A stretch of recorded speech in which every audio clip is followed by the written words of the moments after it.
Assalamu alaikum warahmatullahi ta'ala wabarakatuh. Mambo ya kumfundisha mtoto wako katika njia za kumsaidia abaki salama. Mimi naitwa Asfar, ni mpenzi wa mazungumzo kuhusu malezi na makuzi ya vijana na watoto.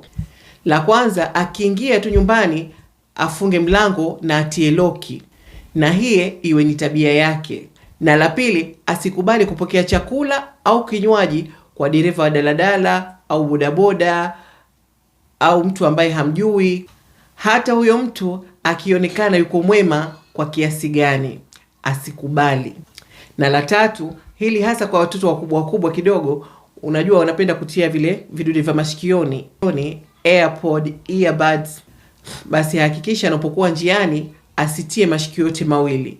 Shikio lake moja daima liwe wazi, kwa sababu wapate kujua au kusikia kinachoendelea, kama honi za magari, kelele za tahadhari na mambo kama hayo. Na la tatu, anapokuwa nyumbani peke yake au watoto peke yao, akigonga mlango, mtu yoyote wasifungue mlango, hata kama wanamjua, hata kama akisema yeye ni fundi au mwalimu. Ikiwa hakuna makubaliano ya awali kama anakuja mtu, basi wasifungue. Na hili sisitiza hata kama mtu anomjua.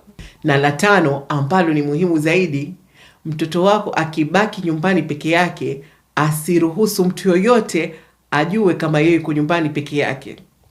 Hata akiulizwa, ukirudi nyumbani unabaki na nani? Niko na mama, niko na dada. Ile mtu akijua kama mtoto yuko peke yake nyumbani, kuna nafasi kubwa akaitumia nafasi hiyo kumrubuni mtoto au kusababisha madhara.